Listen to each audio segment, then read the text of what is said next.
Okay. All right. Here we go. Revolutionary baddies. Welcome. Baddies, welcome back. Love everyone. to have you here. We're so happy. This is episode 3. Episode 3. If you have listened to the first 2 episodes, we thank you. Yes. Yeah, we're so excited to have you all back.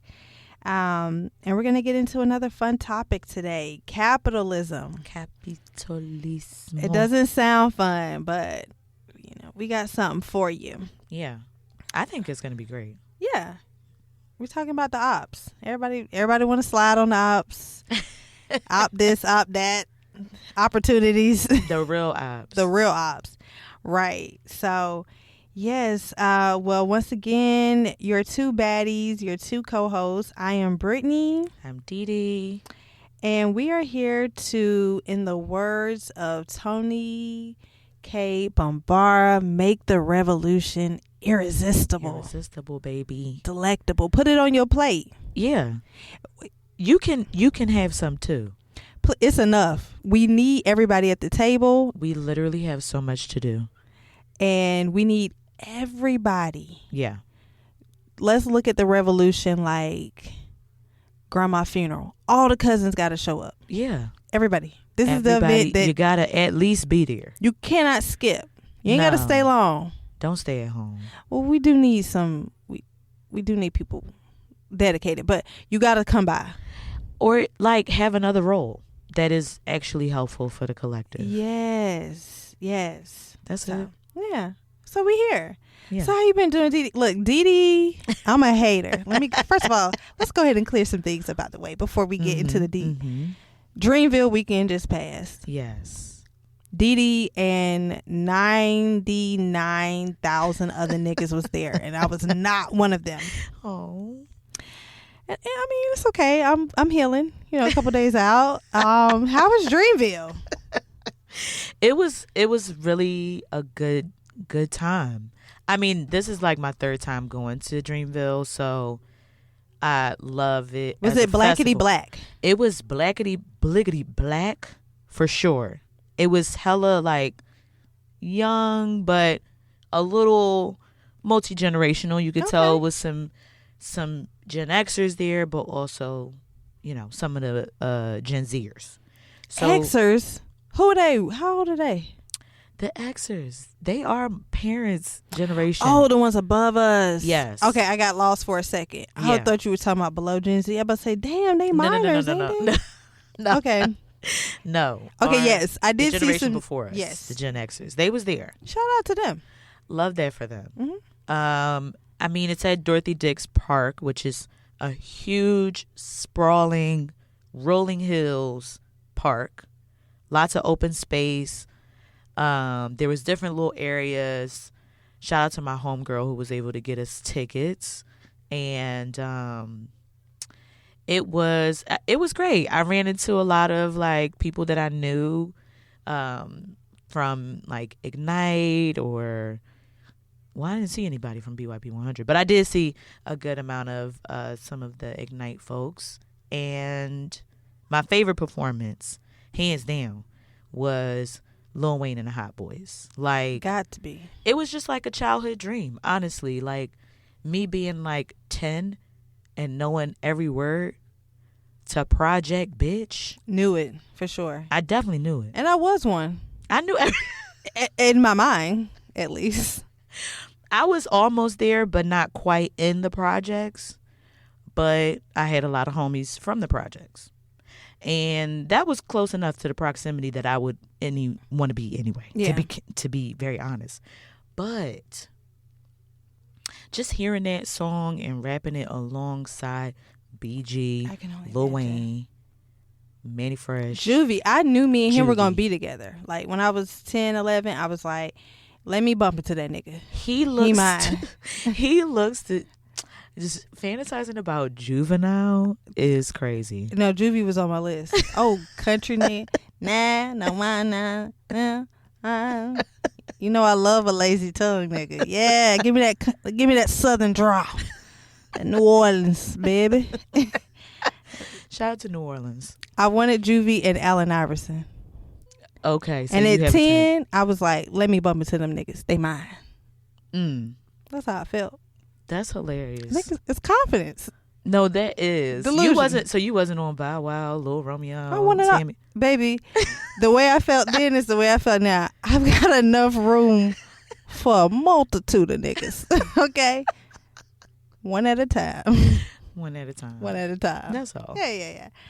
I love that. I loved seeing the posts. I love seeing the style.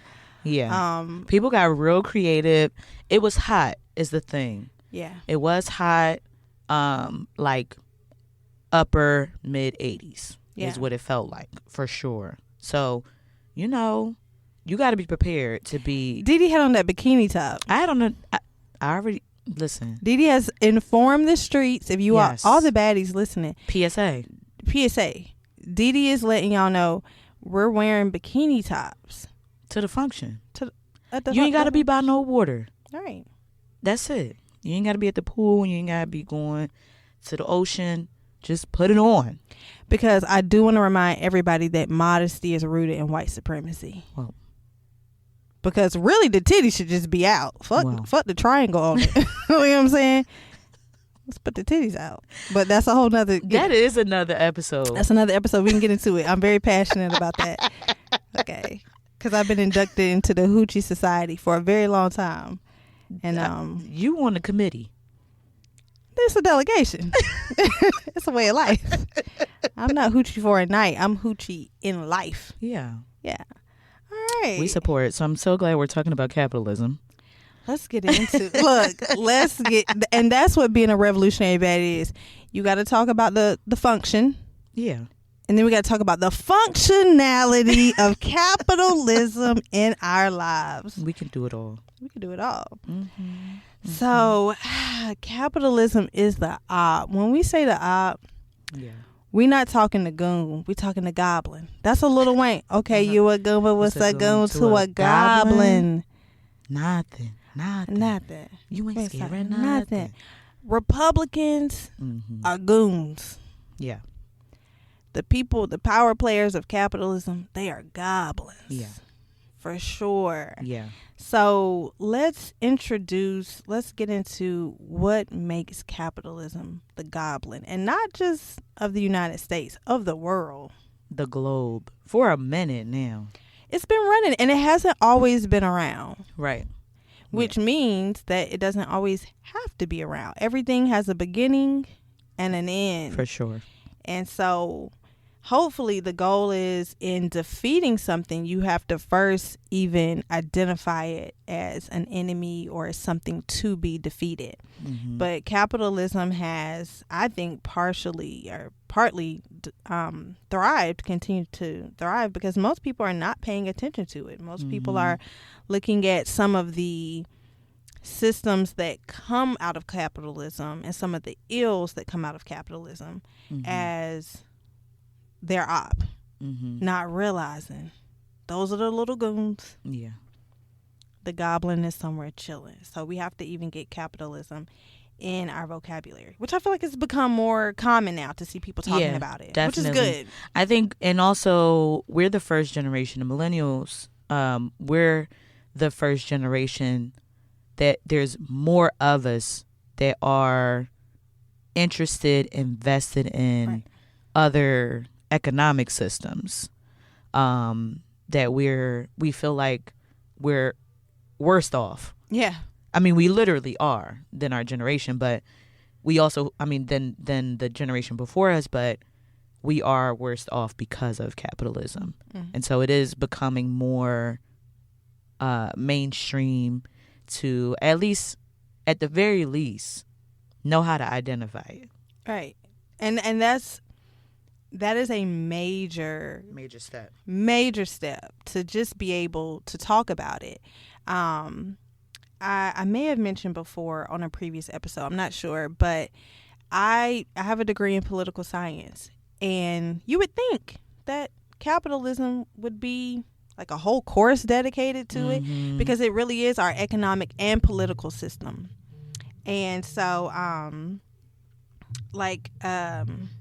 basically, this is a quote: political institutions are a superstructure resting on an economic foundation.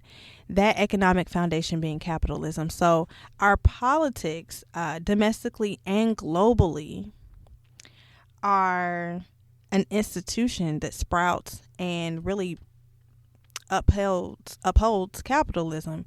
And in my studies, there was, the most I remember about it is that I had a course and we studied a book called The Race to the Bottom, which talked about more so, it was framed more so as like globalization and the pitfalls of just trying to get that, increasing that bottom line, basically outsourcing labor to underdeveloped countries and to maximize profits.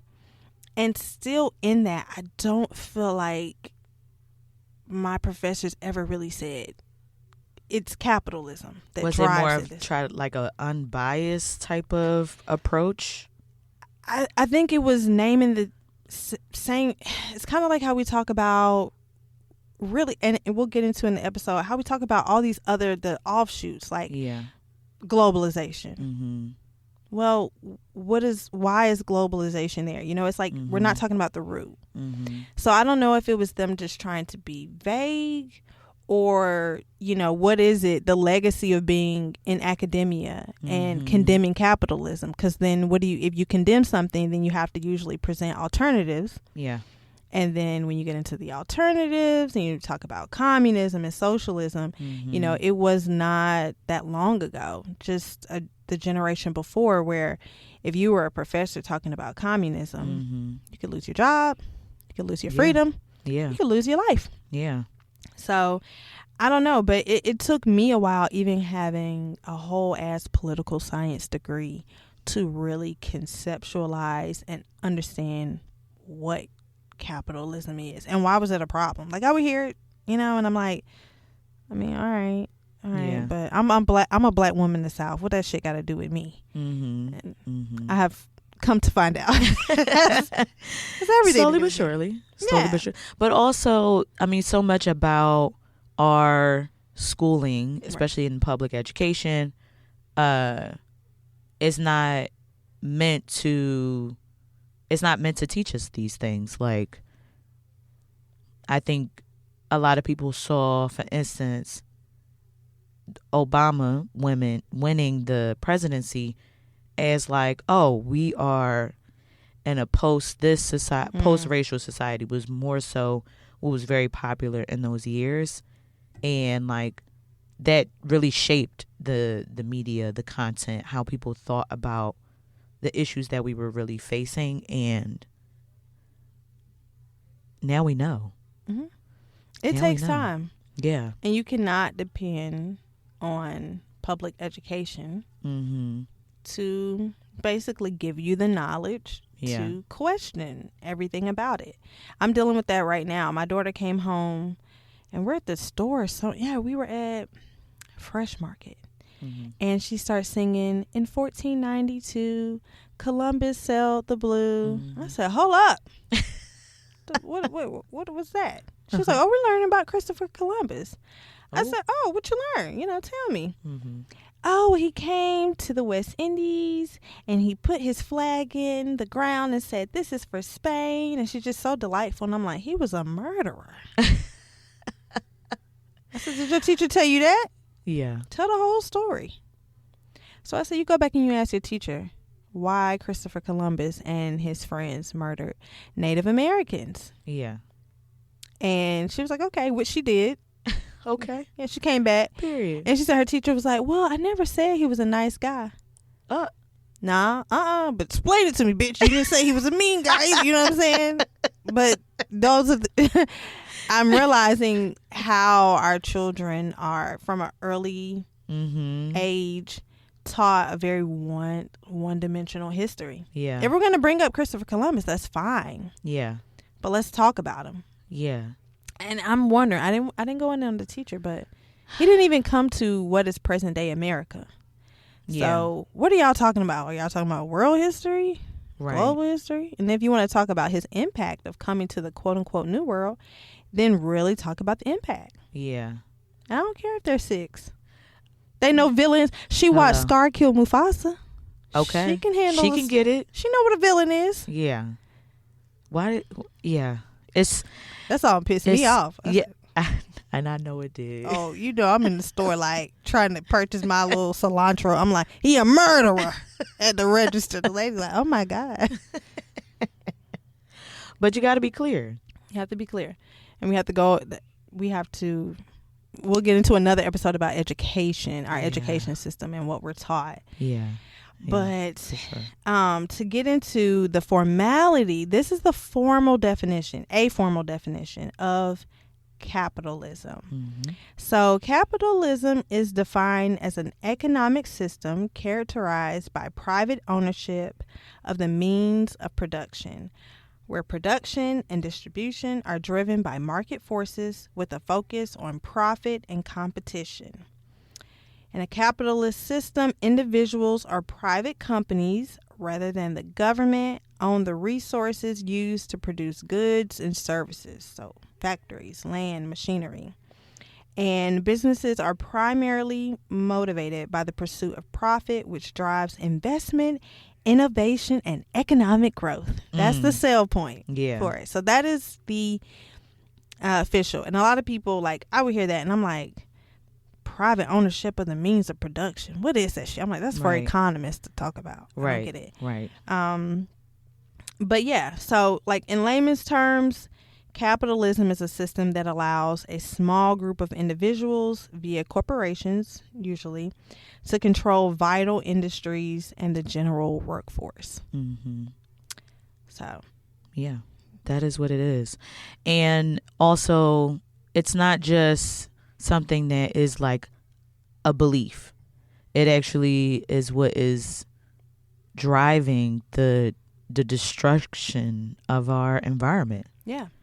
The destruction of whole peoples, genocides, war, are because of money. Yeah, because it's a system that prioritizes profit over people. Mm-hmm. And when the goal is to make money over anything else, and not only to just make a profit, which we see it all the time when we hear talks about like Amazon. Mm-hmm. Not only are they making a profit, they're making record profits. Yeah. Like they're making 500 billion. Like, you know, is $1 billion not enough? Yeah. No, it's $50 billion. Right.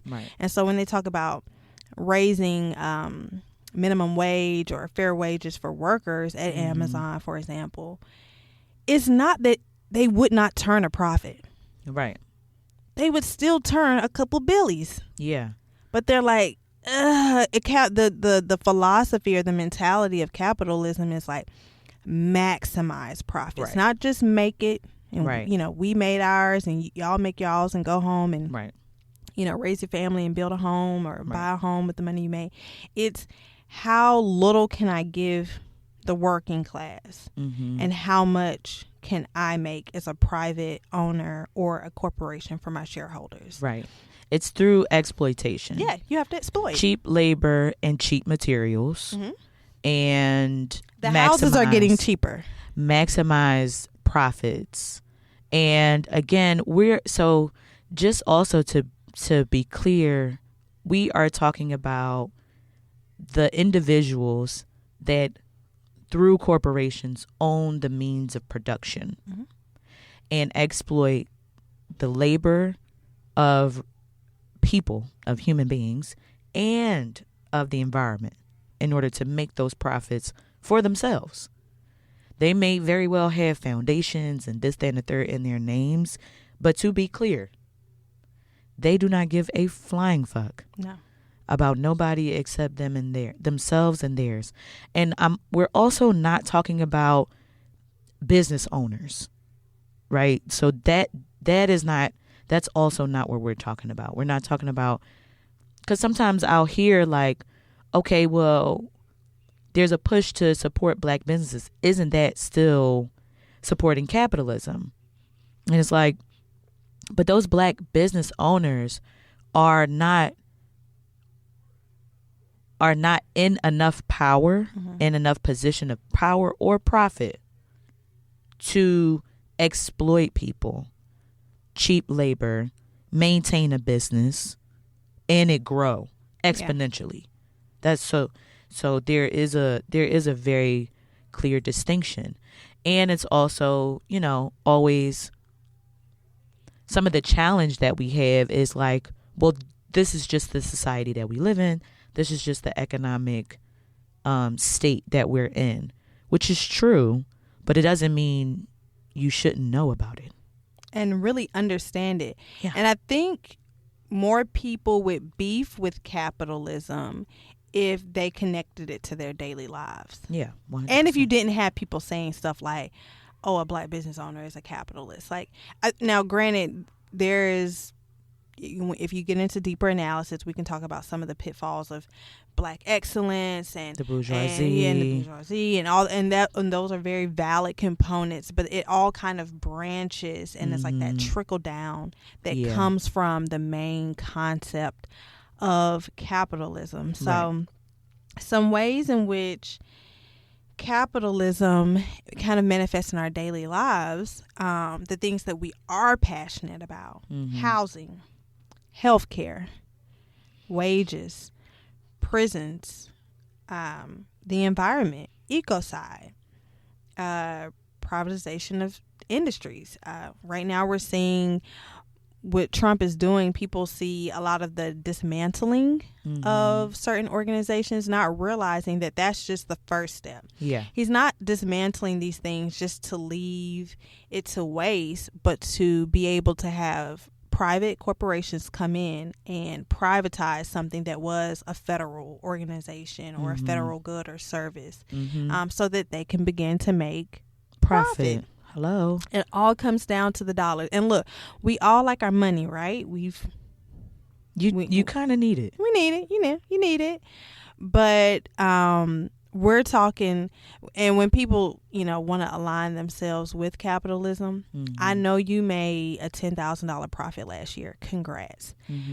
My nigga, you're not in the league when we're talking about private corporations and owning the means of production and resources. Right. I know you sold t-shirts last year, and that's great, but you don't own cotton. You could not get your hands on a cotton production company. It's outsourced. And that gets into the tariffs and all these things like that. So, but and capitalism, once again, is this global structure, and it initially kind of evolved as like more of an economic philosophy into politics, and now it's just really the structure of society. Yeah. Which is exploitation across the board. And of course, in this country, it's race based. It is those that there's always going to be, I ain't going to say it's always, but with capitalism, there's this idea that there's the haves and the have-nots. And then you add race to it. You add gender to it. You add you can add age to it. You can add geographically where you're located, especially in this country. And it all adds the kind of nuance of what you have access to, how much of a threat the increase of privatizations of public goods is. Yeah. Shutting down the libraries, for instance, is detrimental to our society, to our community. Not just to the motherfuckers that read books. Yeah. Hello? Same thing with healthcare. Yeah.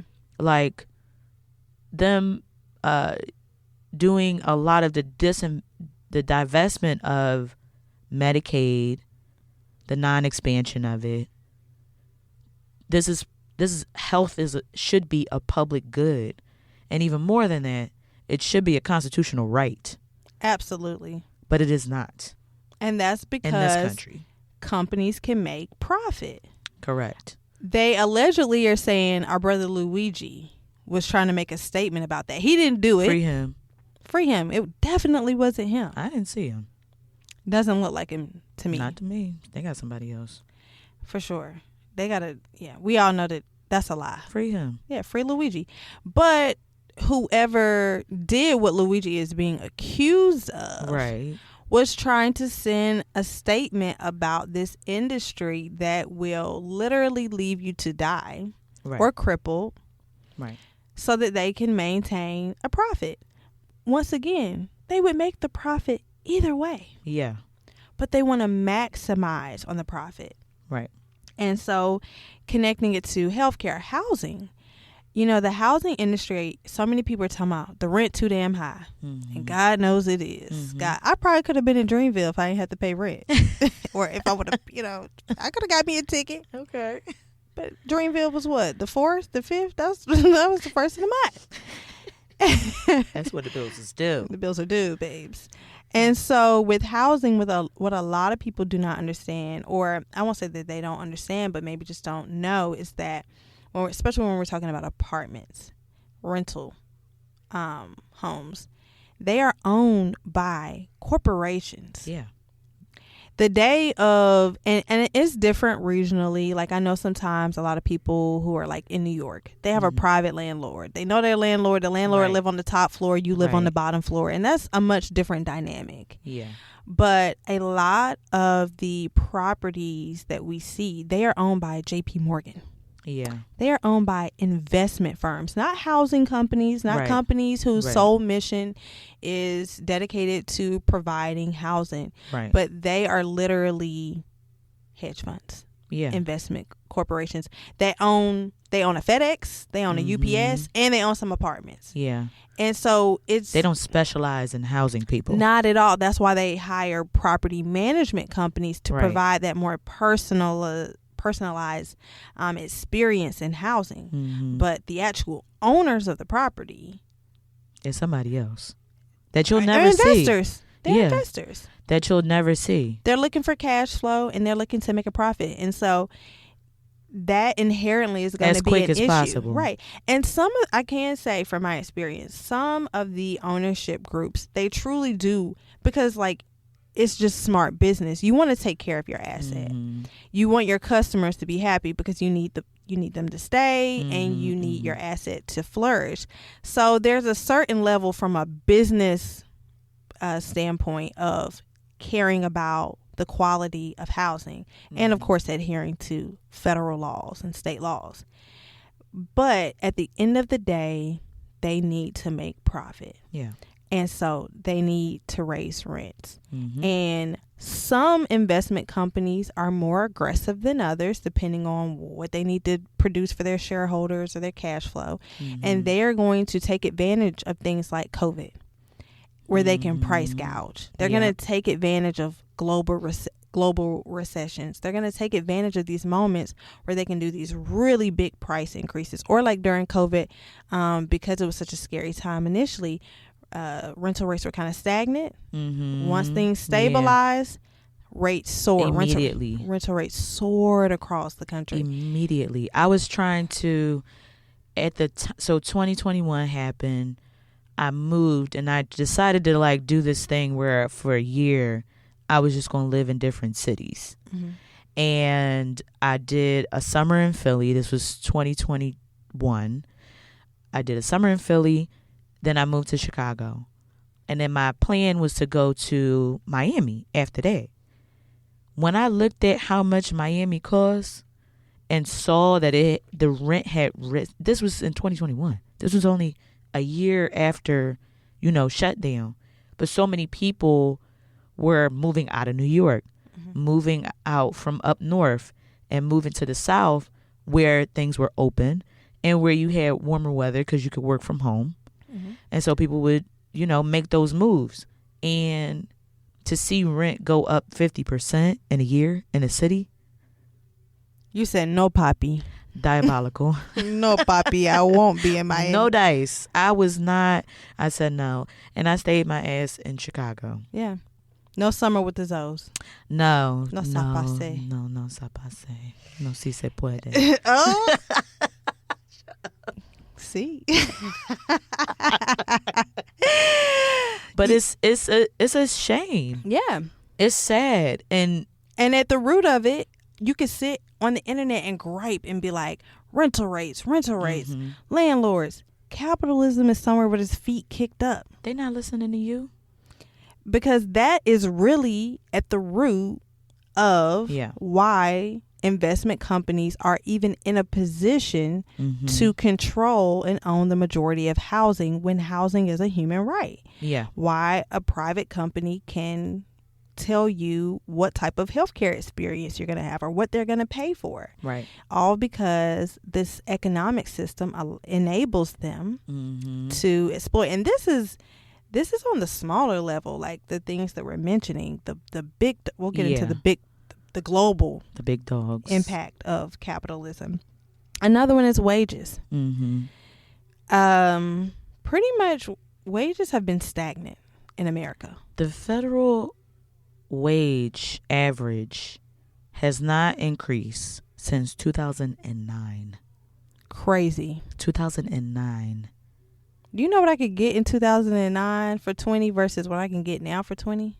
Babes, eggs, I looked it up. I was like, well, how much was eggs? Because we all know eggs is about $7 now. Mm-hmm.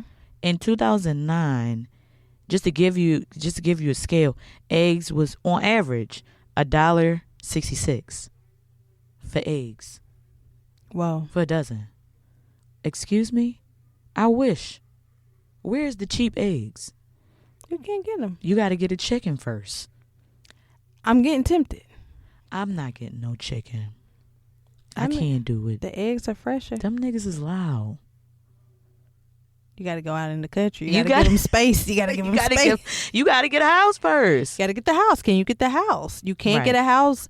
I mean, people, No our house, no chickens. millennials No chickens, no eggs. are making the wages that they dreamed about making, 10 years ago. They're Right. making it now, and they still can't get a home. Or Broke. the mortgage is crazy. No, the mortgage is crazy. Rent is crazy. Rent is crazy. It's not going down, y'all. And that's the thing. It's not going It's down literally not going down. at all. The bubble burst. I don't know. I don't think it's finna happen. No, it's not going down. And that's the nature of capitalism. Right. Capitalism is kind of like, I don't know, like in Stranger Things or when you have those like sci-fi movies. Mhm. Follow me, y'all, because I be going places. Follow me. Hold my hand. I'm there. And this like monster is created, this lab creation. Yeah. And that motherfucker runs wild. Right. And then you can't control it. You can't reel it back in. Right. It gets bigger and bigger. And like the scientists in the lab, they hiding from that motherfucker. They on the other side of the plexiglass. Like, I mean, I made it, but goddamn, this motherfucker wild. I'm scared for my life. Right. That's what capitalism has basically grown into. It started as this system coming out of like the feudal system and other things in Europe. And it gets bigger and bigger, and it has to feed more. Yeah. And its appetite with like Little Shop of Horrors, feed me, Seymour. Like it just gets Feed me. feed me, Seymour. Get me a body. That's what capitalism calls for. It sacrifices, and it's not enough just to get a little uranium or copper, or rubber. It just says I need more, and I need more because I want more profit, And I need it now. and I need it now.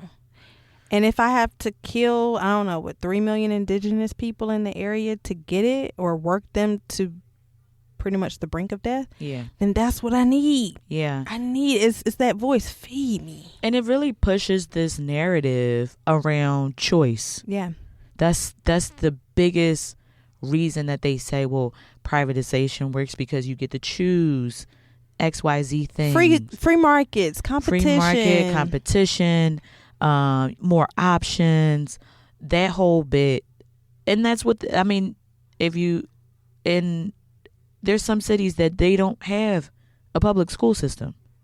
Which is crazy. New Orleans does not have a public school system. Wait, what? It does not. They are all charter schools. Mm. That and is Louisiana a better state for education? God, no. Matter of fact, they might not need no public schools. I mean, Because where do they rank? Granted, all the public schools need to be redone because Yeah. they give people a reason to want choice because they're not The South is holding the bottom of the educational ranking for sure. of the quote unquote developed world, not even just the United States, Mississippi is probably one of the dumbest states in the world. And shout out to my niggas in Mississippi. Y'all ain't dumb. But the level of education that's being offered publicly is super low. It's super low. Which impacts, obviously many other things. And then there's this quote unquote need to bring in private education. But once again, who does that leave out when to get a quality education, you need to send your child to a school that is privately owned and aka you have tuition. So once again, bringing in how things disproportionately affect Black people, people of color, poor and working class people. Capitalism is the system that continues to push those groups to the fringes. Right. Because if you don't have the money, you don't have the choice. Right. And that's the thing. That's the illusion of choice. Yeah, you got the choice. If you got $2 million, you got tons of choices under capitalism. Right. If you got $200, you don't have a lot of choice. You don't have no You're going to take wherever you can live. So if the housing is quality, if it's habitable, that's not really an option for you. Yeah. If you're in a city that is a small town, it's rural, it's racist, you don't have the money to get up and relocate and get away from all of that. So you're kind of under the foot of certain things. Right. And so, yeah. Malcolm X famously said, "Show me a capitalist and I will show you a bloodsucker." Because once again, feed me, see more. Feed me, see more. I just thought about, I don't know why, but I feel like these two people often come up in conversations that I have about capitalism, specifically Jay-Z and Beyonce. Right. Now, I don't want no smoke from the Beehive. Let me be clear. Because I'm in it. I have been to her concert twice. Okay? Leave me alone. For the context of this conversation, we're talking about capitalism. Now, both Jay-Z and Beyonce are billionaires. They have amassed more money than many other people in the music industry ever in life. And they do not run the means of production still. No. So still a small fish. I think it is important that we challenge them on their capitalist ways, because they are part of the bourgeoisie. They are part of that class that is under the 1%, because they don't own any means of production, but they do have a lot of influential power, which is also important, and they have a lot of money. Yeah. Which means they do have a lot of choice in their lives. They could choose to do a lot of different things with their money, but they choose oftentimes, more than likely, to keep it. Yeah. Have side projects. They got the hair, got the clothes. You got side hustles, and you're already rich. Now you got hair. Next is going to be makeup. Next is going to be what? Yeah. And specifically as it relates to politics, Jay-Z was one of the people and recently trying to push for more money to go towards the lottery system, specifically in Philadelphia, which produces more money towards the charter schools that already exist in Philly, making it, more appetizing for families to send their kids to charter schools. This kind of idea around people need to have more choice around education, which there is some truth to that. Yeah. But not in the way that we are talking about, not under this capitalist system, because it's going to be about profit. Yeah. And many of these schools don't care about kids. They want to make sure that they are making their donors happy, and trying to continue to push this propaganda around school choice, around education choice, and around caring about the kids, and they don't. Yeah. That's not what they're for. And I think I'm glad you brought them up, because people obviously pinpoint like Jay-Z and Beyonce, like they're capitalists. Mm-hmm. And the thing about what I hope people can understand in talking about capitalism being the op is that it creates not only these systems, but it creates a mentality of more. And it's hard to break out of it when the environment, we are products of our environment. The environment that we live in rewards greed. Yeah. The accumulation of wealth. And feeling like your survival is contingent upon your stocks, your wealth. How the stocks market? How my people doing with the stocks? Day traders, how y'all doing? How y'all doing? We checking on y'all. Day traders, y'all all right? Don't kill the family. Don't kill the dog. Okay, hard times don't last. Cryptos, y'all good? Y'all good, bro? So it creates this mentality, and there's this section. So I love the book Discourse on Colonialism. I'm probably about to chop his name up. Amy Shazar. He was, I believe, from Martinique.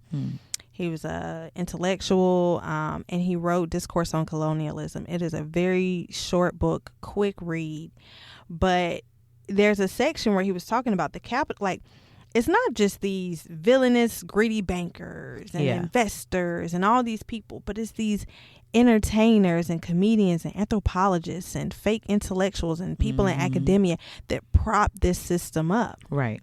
Exactly. And the quote is exquisite. And when we drop the episode and we have links, I'm definitely going to put this quote in there because he's saying it so much better than how I'm paraphrasing it. But we are going to have these entertainers and this bourgeoisie group that just uphold this system. Right.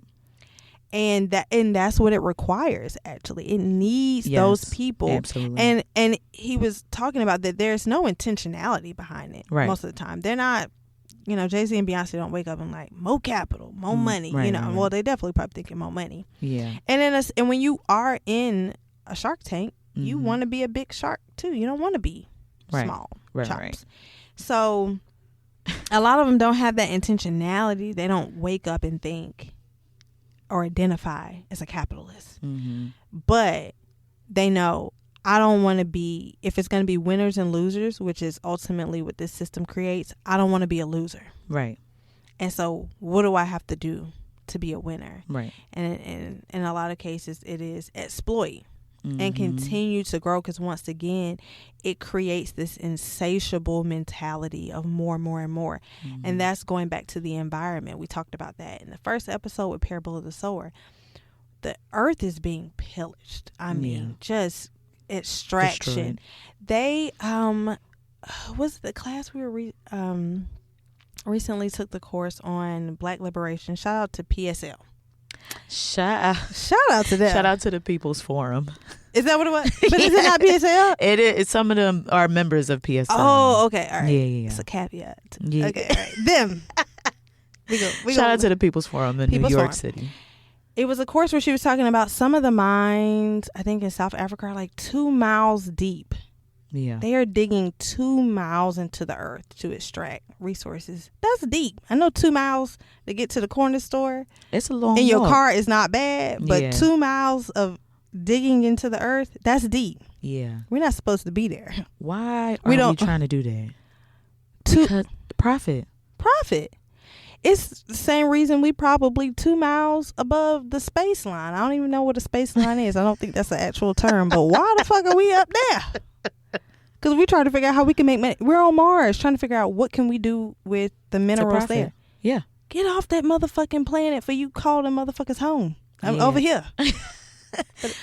For they come back for their shit. Listen, and people... Leave them space rocks right where you found them. Put it down. Put it down. Put it back and leave it alone. For come and try to collect his shit. Is that an alien? That's the closest I could get. What's that movie, Arrival? They was working on that communication.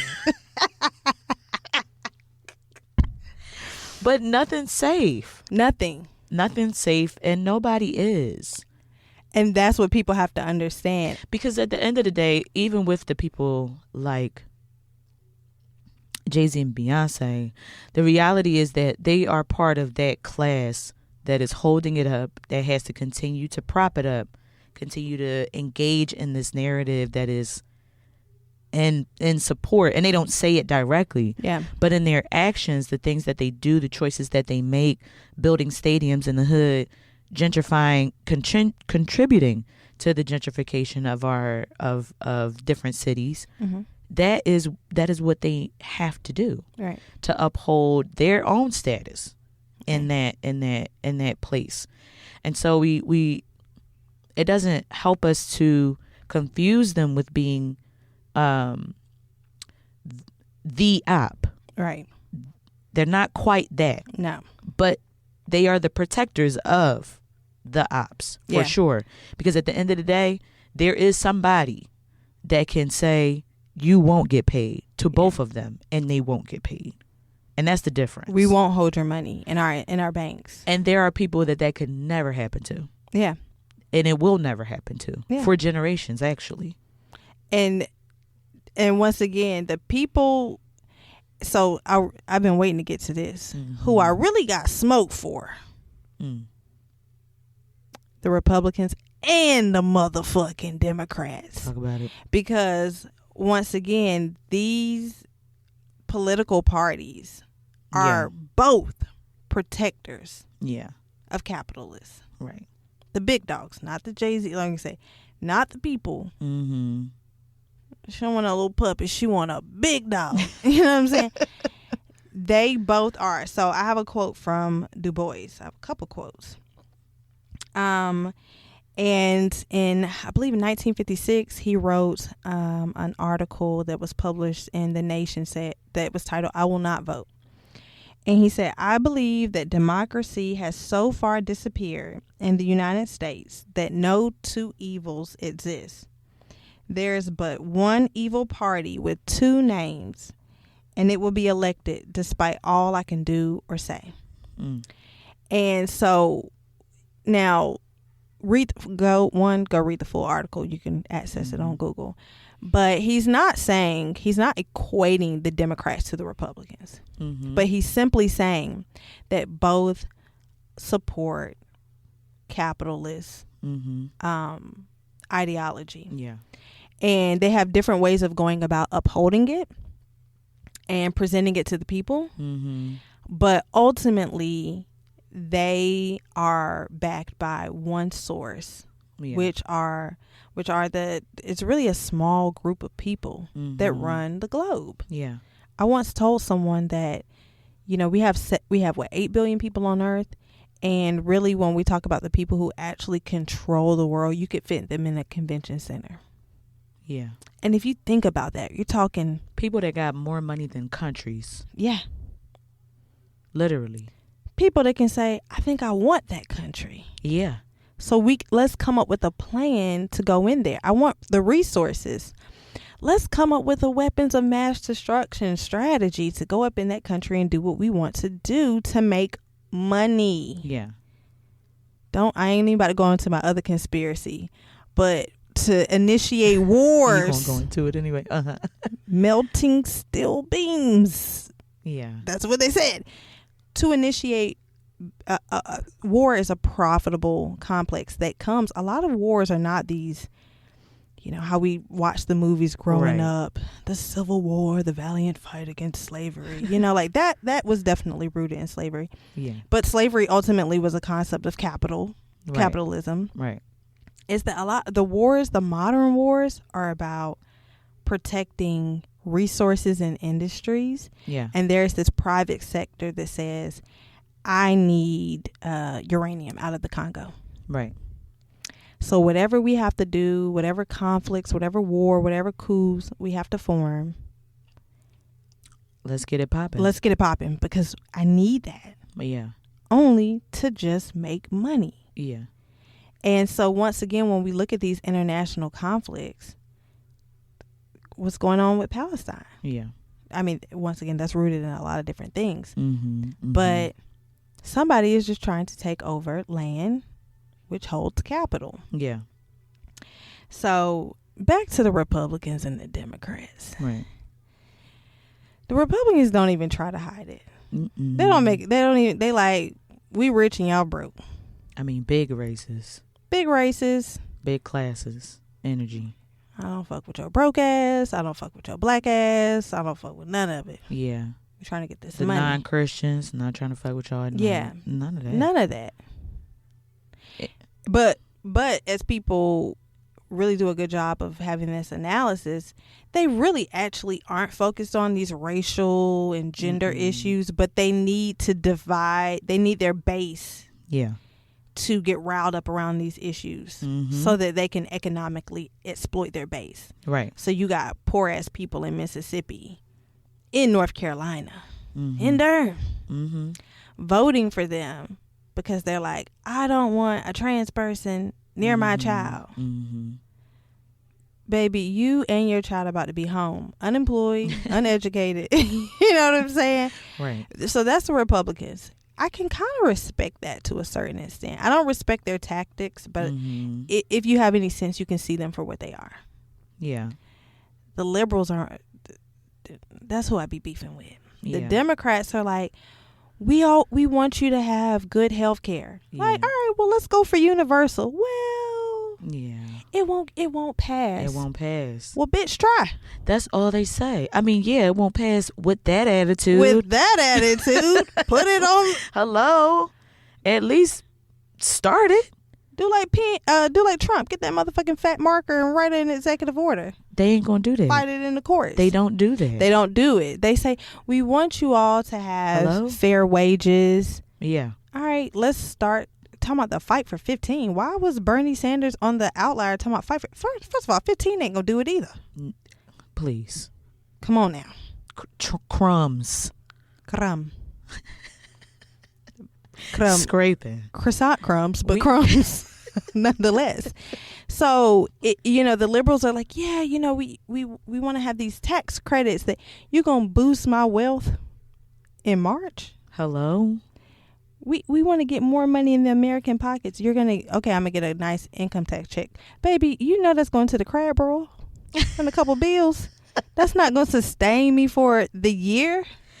Right. A $10,000, which I've never touched a $10,000 tax refund. I ain't got enough kids for that. But even if I touch 10, baby, 10 is not going to last me when the rent has gone up 50% in 5 years. Yeah. The crab rolls is up. And the things that we need to sustain ourselves, the prices are going up. The wages are not. This is not new, but I just want to make sure that we're emphasizing that this is because of capitalism. It's not because people aren't working hard enough. Right. And it isn't because it is because people aren't making enough. And that's because our country does not care about how much people make to live comfortably. Yeah. Or even just live in general. Yeah. The amount of homelessness rates, how they have increased, teen homelessness is also a big thing. These are all because of capitalism. It's not because of individual choices that people make. Crime. People talk about the crime is getting so bad, everything. But America actually needs crime from a profit standpoint because a lot of our prisons are for-profit prisons. Right. Some of our prisons are privately owned. And then they do contract with the state and even internationally. And they say, well, if we're going to build this prison, you have to make sure it has a 80% occupancy rate. Right. Pretty much like apartments. Right. Like it has to be full. So you think that's going to incentivize a country to really deal with the root causes of crime and reduce crime, even though like violent crime and some crimes have dropped over the past 20 years. But ultimately, we need crime to fuel our justice system and to keep our prisons full. Right. And then to keep those prisoners in there to work for. Why pay a black man to make $20 on the outside when you can incarcerate him and pay him $2 a day? If that. I think it's like 20 cents a day. It's in a sense, baby. Yeah. Yeah. It's in a sense. Yeah. And with prisons especially, they always get full. Yeah. So then they have a justification to build another one. Yeah, we need more. They need more. The beds are full. You need an annex. You need a women's area. Mm-hmm. You need a whatever. Juvenile facility. You need a juvenile facility. Yeah. There's always a justification. Feed me, Seymour. Exactly. Feed me. It comes back to the feed me, Seymour. It's capitalism is cancerous. And so when I try to like get people to understand capitalism, I talk about it in this way. Like in our body, like say for instance, you find out you have breast cancer. And capitalism in this analogy would be the cancer. Okay, you leave that appointment, you find out. So in the coming weeks, you are nauseous, you're tired, your bones hurt, just different things. You wouldn't keep going back to the doctor and saying, I don't know why I'm so tired lately. Because you would know, like, okay, I have cancer. This is a symptom of it. This is a side effect of it. I don't know why, and I don't even know all those like side effects directly that come from cancer, because so many of them come from actual treatment. But, you would understand that you're not going to get healthy. Right. Like, it doesn't matter how many smoothies you make or anything like that until you actually deal with the cancer itself. Right. And so capitalism produces all of these other ailments in society. And so many people are like, oh, I'm tired. Let me get more rest. Right. Oh, I'm not making enough money. Let me get 2 more jobs. And ultimately, that cancer is just sitting and it's brewing and it's actually spreading. Yeah. And so there is no way for us to have a healthy democracy. Let me say this. I know we wanted Kamala to win. Lord knows I would love to see Silk Press Shorty on my screen instead of Trump right now. And we're looking forward to the midterms. We're looking forward to the 2028 elections, right? To try to overturn things. But there is and it can definitely stop and mitigate some of the harm that's happening right now. Yeah. Without a doubt. But it's not going to revive, if there ever was, a democracy in this country. Because we have cancer. We have capitalism. We are cancerous. And so running, exercising, getting your water in, and and once again, this is in an analogy standpoint, doing all these things, voting for the Democrats and all these things, it's not going to rid us of the cancer. And sometimes to rid yourself, you have to go through what? Chemo? Yeah. Radiology. You have to lose your hair. Yeah. You have to get sick. Yeah. And in some cases, you have to get your breasts removed. You have to, fighting certain cancers, you have to get limbs removed. Yeah. And so what I'm saying is that in order for us to defeat capitalism, it's not going to be a bloodless process. We're going to have to get on that table. We're going to have to... We're gonna have to get on the table. We're gonna have to cut some things. We're gonna have to cut our attachment to this gimme consumerism. We would have to literally stop production. Yeah. Like halt it. Yeah. Nothing new is being produced. If we want to get rid of the quote unquote cancer. Right. But if you want to just drink green smoothies and do Dr. Sebi's recommendations while you still know you've got cancer living in your body and spreading in your body, you're going to lose some titties and you're going to lose much more to come. Yeah. Titties. You're going to lose it all. Because that's what capitalism is here to take. It all. Right. And the only way to defeat racism and housing insecurity and healthcare disparities and all these different things, and to have an earth that's sustainable for our children and for us, right, is to look at the cancer of our society and not get distracted by these little things. Not quote unquote little. Racism is a big thing, but once again, what is it rooted in? Yeah. And I think too, there's always the question of, what can be done? Yeah. Really, right? I think one of the things for me that helped me kind of stay grounded in hope is, number one, reading history. And number two, thinking about the future. Yeah. The kids, the little babies in our lives, your daughter, my godkids, that though what actually can be done that they have a better chance at a better life.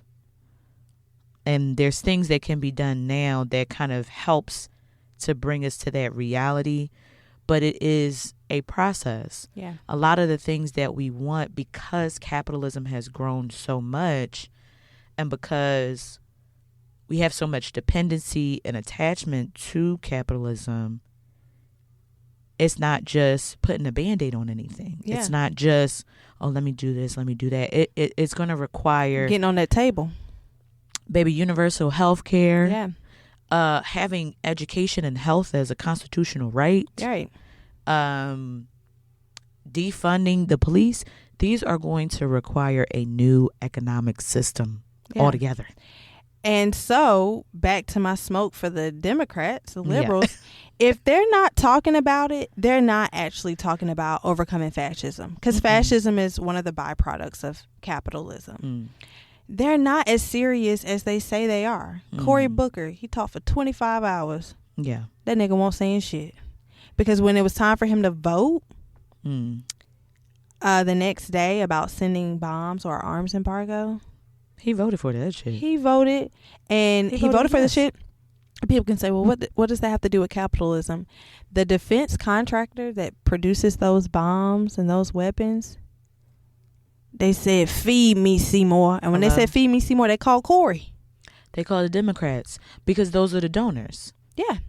And I mean, I'm sure there's going to be some episode where we talk about just the contradictions that we hold with that, right? Yeah.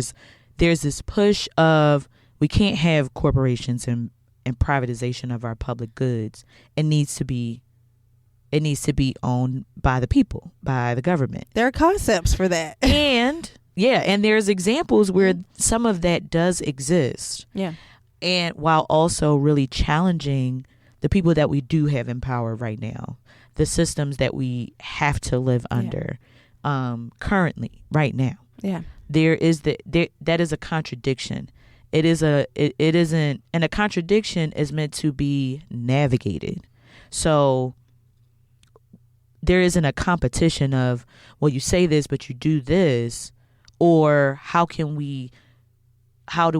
we supposed to be like, yes, the government should be the people that is running the healthcare system, while at the same time we have all of these conflicts and institutional racism and like, so many things that we have, the government and so many ways that we target the government at the same time. Yeah.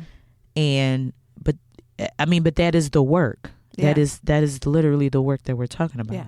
But once again, you can't do the work to start your treatment plan for cancer if you haven't even identified that you have it. So if you're just like, I'm sick, I'm tired, I'm nauseous, I think, my bones feel funny, I have lumps in my chest. Yeah. If you have not gotten that diagnosis or like reconciled that you have cancer, you're going to do everything to try to treat, once again, the fatigue, the lumps, whatever. And you're not dealing with the cancer that is spreading throughout. So that's the first step. Yeah. But it's a major step. It's a big one. Because once we identify, like, wait, if this is the problem and the people that I'm entrusting to advocate for my health care, my housing, my whomever, right, they're not doing anything,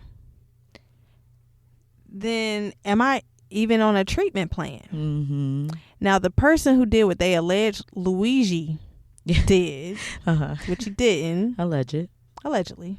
Whoever did that, it was a small step, but it was a step. I mean, it got the wheels turning on a lot of people. It sent a message, and whoever did it. And I think too, this is our question for y'all. Like, this is our question for our revolutionary baddies that are listening. What are the ways you are noticing, paying attention to, or interrogating capitalism in your everyday? And this is not a competition. This is not meant for you to be like, you don't have to be ultra whatever, you know, in any kind of extreme, but just being conscious, which is what this podcast is for. Yeah. Being conscious about the ways that our system shows up in our everyday lives. And we want to know from y'all. Please let us know either through our Instagram or comments on the podcast. How are you interrogating, noticing, identifying capitalism and how it impacts you in your everyday? Mm-hmm. When do you hear that voice that is just saying, feed me, Seymour? Right. Just the take. Yeah. And the ways in which we internalize it for ourselves and see it around us. Yeah. Yeah.